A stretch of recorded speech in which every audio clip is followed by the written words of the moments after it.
नमस्कार साथियों, मेरा नाम है एस एन भारती और आप देख रहे हैं करंट अफेयर सेगमेंट का नया वीडियो। और आज तारीख है 9 मई 2026। हम लोग जो है 9 मई 2026 से जितने भी करंट अफेयर्स के महत्वपूर्ण प्रश्न बन सकते हैं उस सभी प्रश्नों पर डिस्कस करेंगे। पीडीएफ आप हमारे टेलीग्राम चैनल से डाउनलोड कर सकते हैं, जिसका लिंक मैंने इस वीडियो के डिस्क्रिप्शन बॉक्स में दे दिया है। तो आप इस लिंक पर जाकर टेलीग्राम चैनल ज्वाइन कर सकते हैं और अपनी सुविधा के अनुसार आप पीडीएफ से भी पढ़ाई कर सकते हैं। और हम लोगों को जो है थंबनेल पर देखने को मिल रहा है कि 22वीं राष्ट्रमंडल टेबल टेनिस चैंपियनशिप का आयोजन जो है कहां पर होने वाला है आने वाले दिनों में। तो ये हम लोग ये प्रश्न लेंगे आगे चलकर। और सीरीज आज हो रहा है एपिसोड की यदि बात करें तो ये आपके लिए है एपिसोड संख्या 428 संख्या है ना। तो लंबे दिनों से जो है करंट अफेयर्स आप लोगों को जो है मिल रहा है, लेकिन अलग अलग चैनलों पर। अब जो है आपको आपके चैनल पर भी आप है ना, एक तो जीएस मानचित्र पर मिल रहा है, उसके बाद सानवी जीएस सेंटर पर मिल रहा है, उसके बाद यूथ विजन आपको राजीव रंजन सर के चैनल पर भी मिल रहा है। तो बहुत जगह जो है आपको ये प्रसारित किया जाता है करंट अफेयर्स। तो आप जिस भी चैनल से जुड़े हैं तो आपका स्वागत है। आइए हम लोग बातचीत कर लेते हैं अपने आज का पहला प्रश्न पर।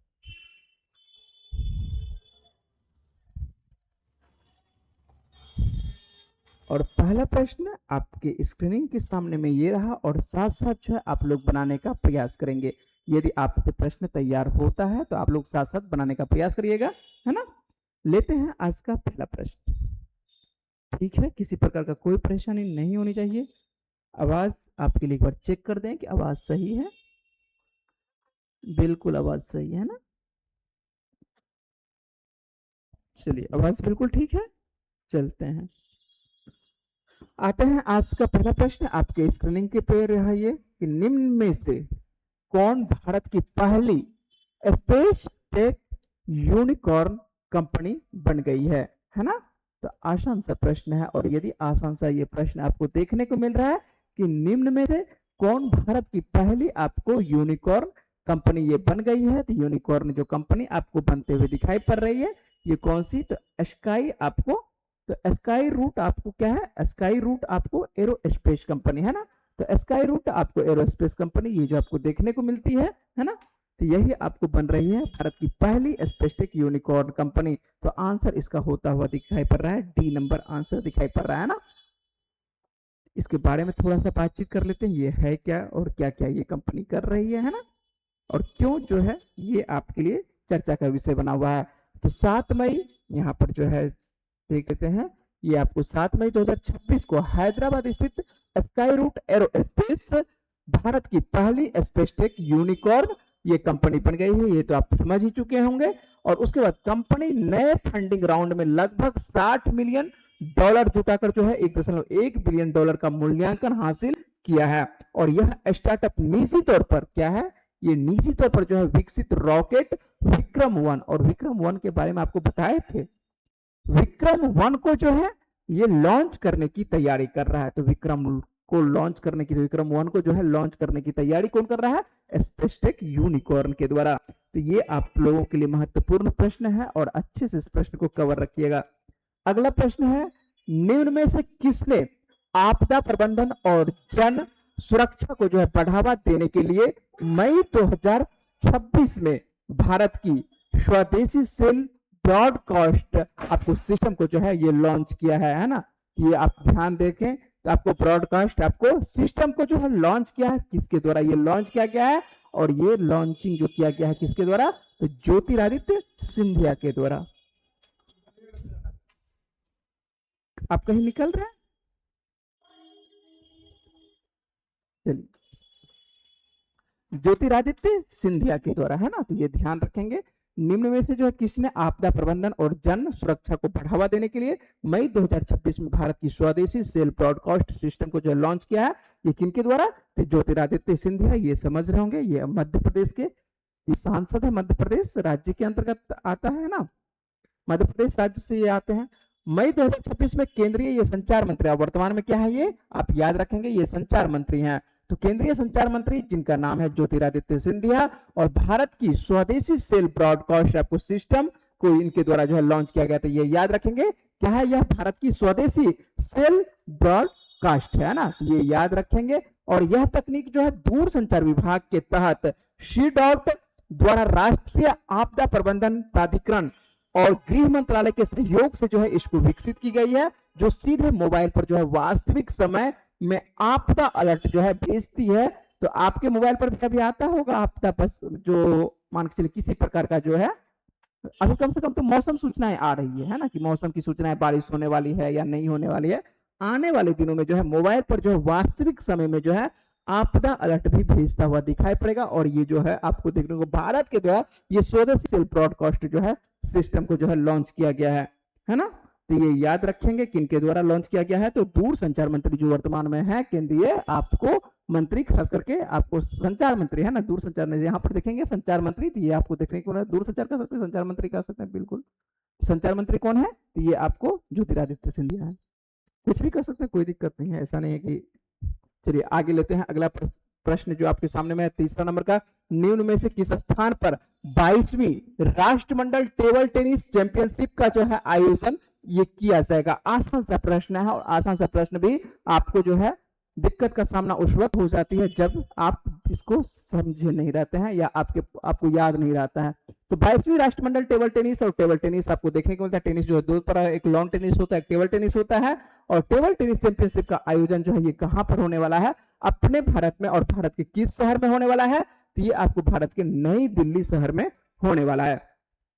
ये आपको याद रखना होगा कि आपको 22वीं राष्ट्रमंडल खेल जो है खास करके टेबल टेनिस, तो टेबल टेनिस चैंपियनशिप जो है 2026 में, इसका आयोजन कहां पर, तो ये नई दिल्ली में किया जाएगा। और यह खेल जो है आपको 27 जुलाई से लेकर 2 अगस्त 2026 दिल्ली के त्यागराज स्टेडियम में आयोजित की जाएगी। तो अभी समय है, बहुत लंबा समय है, तो ये आपके लिए अभी जब घोषित हो चुकी है तो ये आप याद रखेंगे।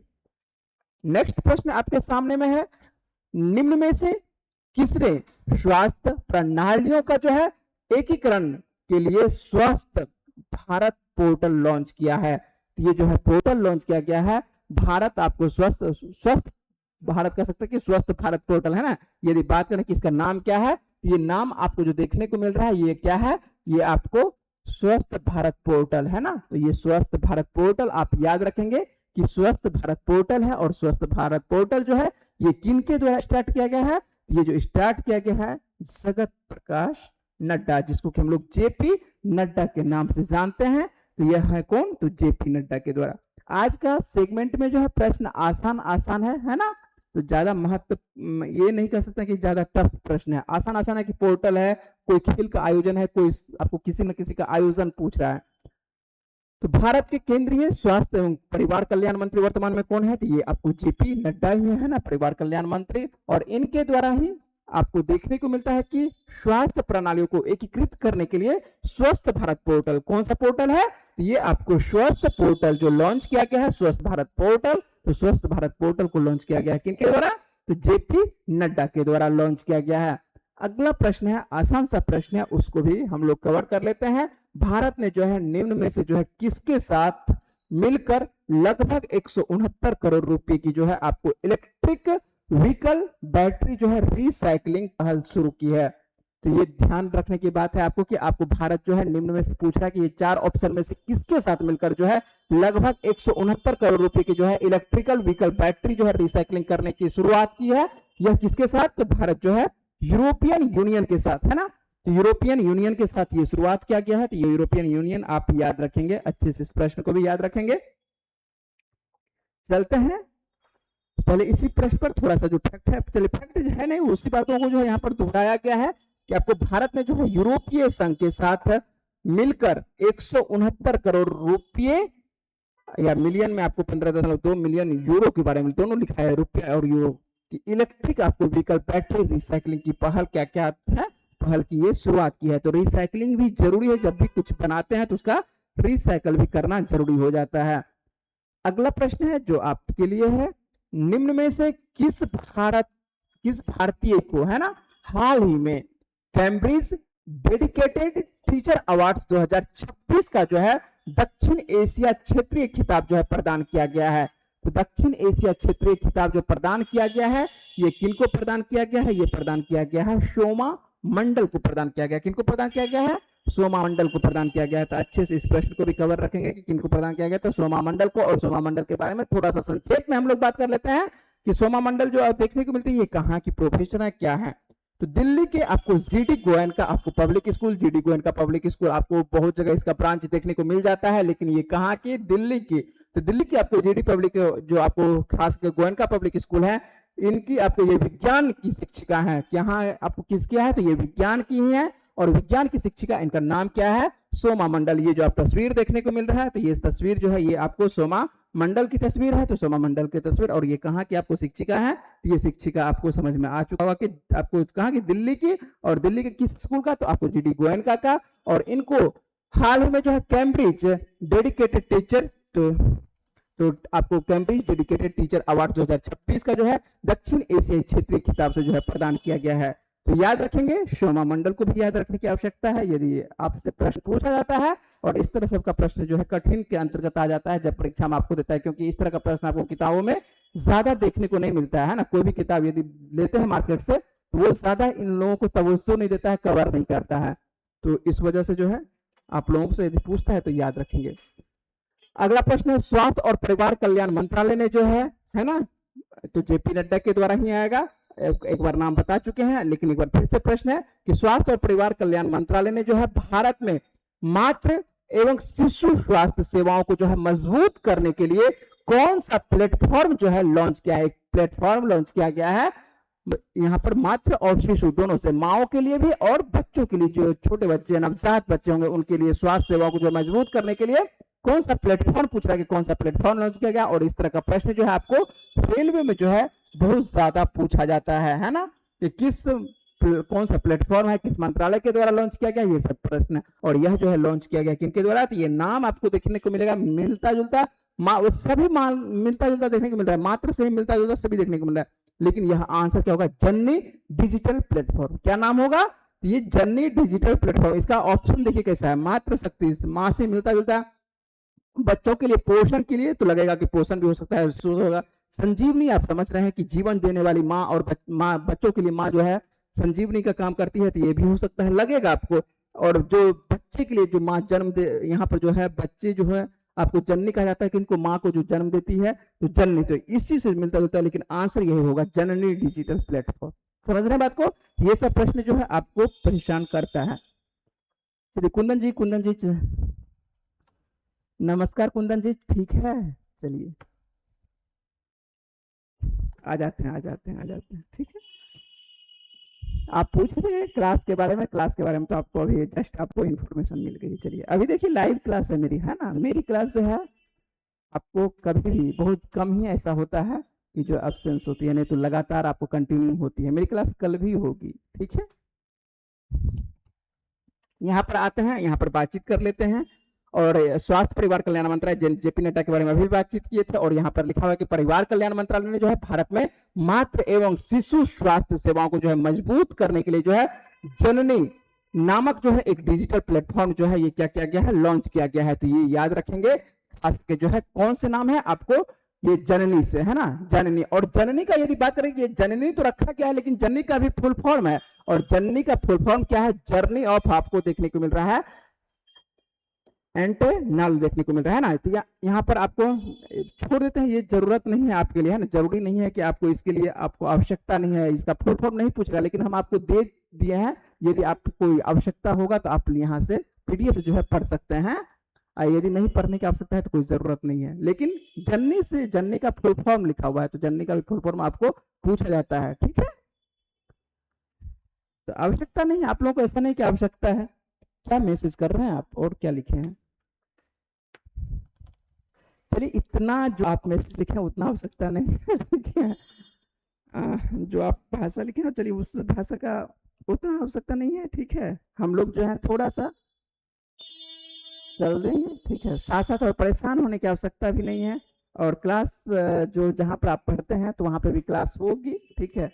सबसे और विशेष बात करके जो है बातचीत करेंगे। चलते हैं यहाँ पर बातचीत करते हैं।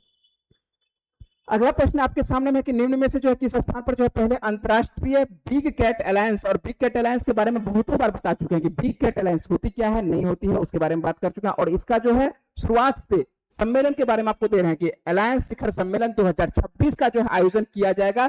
ये पूछ रहा है कि किस स्थान पर किया जाएगा, है ना। अब ये नहीं पूछा कि कहां पर किया जाएगा, भारत में तो फिक्स है कि भारत में होगा इसका आयोजन, है ना। और जब भारत में होगा, बहुत सारे देशों का जब मान के चले प्रतिनिधित्व तो यहाँ पर आएंगे, तो कहाँ, पटना थोड़े आएंगे, आएंगे कहाँ पर आएंगे, नई दिल्ली आएंगे। और आज के प्रश्न में जो अधिकांश जो प्रश्न का जवाब जो है आपको नई दिल्ली देखने को मिलता है, तो यहाँ पर भी क्या देखने को मिलता है, नई दिल्ली। तो आपको ये बिग कैट अलायंस और बिग कैट अलायंस पर्यावरण से संबंधित है, वह भी आपको पूछा जा सकता है बिग कैट अलायंस के बारे में। आइए देख लेते हैं। भारत में जो है आपको 1 से 2 जून के आसपास आपको देखने को मिलेगा 2026 को, ही आने वाले माह में नई दिल्ली में पहले अंतरराष्ट्रीय आपको बिग कैट अलायंस के बारे में पूछा जा सकता है, ठीक है। तो आप बिग कैट अलायंस के बारे में याद रखेंगे कि इसका आयोजन कहां पर, भारत में, भारत के किस शहर में, तो यह नई दिल्ली में इसका आयोजन होने वाला है। और अंतरराष्ट्रीय बिग कैट अलायंस आपको देखने को मिलता है, क्या यह एक पहली बार आपको इसके बारे में खास करके बात कर रहे हैं कि क्या है ये आपको बिग कैट अलायंस। तो अंतरराष्ट्रीय बिग कैट अलायंस जो है एक पहली बार आपको बनाया गया अंतर सरकारी आपको क्या है, और बहु एजेंसी आपको एक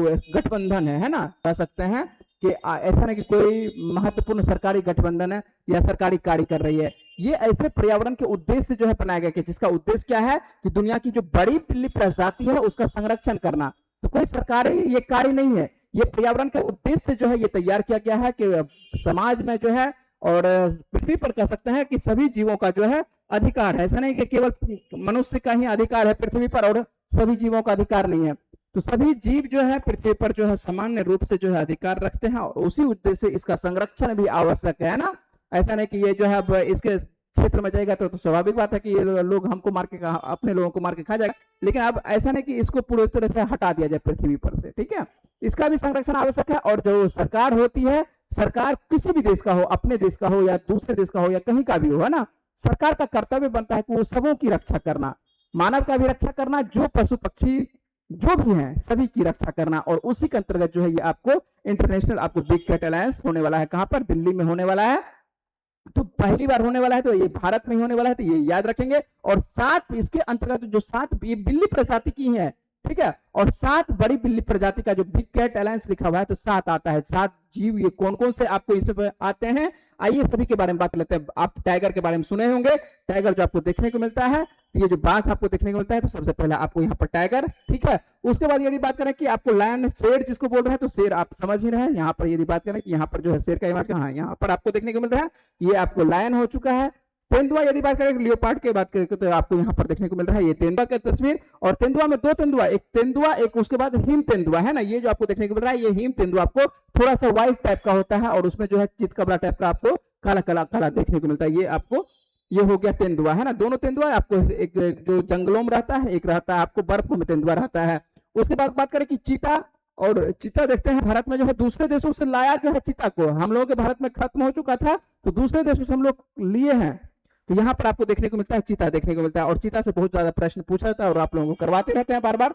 जगुआर के बारे में आप सुने होंगे, जगुआर जो आपको अमेरिका सब में जगुआर आपको देखने को मिल जाता है। तो ये जगुआर जो कहां पर देखने को मिल रहा है, जगुआर, चलिए पहला इमेज में जगुआर ही देखने को मिल रहा है ना, सभी लग रहा है एक ही जैसा देखने को, थोड़ा थोड़ा लेकिन 19-20 है। प्यूमा के बारे में बात करें तो ये आपको जो नीचे में देखने को मिल रहा है, ये आपको प्यूमा देखने को मिल रहा है, ठीक है। तो ये सभी क्या है, बिल्ली प्रजाति, और इसके संरक्षण के लिए आवश्यकता है। तो यह जो प्रश्न महत्वपूर्ण बन जाता है, इसी वजह से ये प्रश्न को भी याद रखेंगे। अगले प्रश्न पर बात करते हैं कि अगला प्रश्न क्या है कि निम्न में से जो किस शहर में जो है भारत का पहला अंतरराष्ट्रीय नेत्र के बारे में बात कर रहे हैं कि नेत्र विज्ञान अनुसंधान सम्मेलन जो है आयोजित किया गया है। तो नेत्र आपको याद रखेंगे कि विज्ञान अनुसंधान सम्मेलन कहां पर आयोजित किया गया है, तो ये आयोजन किया गया है आपको कहां पर, तो यह भी आयोजन किया गया है नई दिल्ली में ही किया गया है, ठीक है। तो आज का करंट अफेयर का सेगमेंट हम रखेंगे यहीं तक। आपको वीडियो कैसा लग रहा है वो आप बताएंगे, यदि आपको वीडियो अच्छी लग रही है तो वो बातें करेंगे। इस आज का प्रश्न आप लोगों से नहीं पूछ रहे प्रश्न, चलिए कल का प्रश्न आप लोगों से पूछे थे, उसका आंसर बिल्कुल आप लोग सही जवाब दिए थे ना। विशाखापट्टनम आप लोगों से पूछे थे, तो इसका जवाब सही है।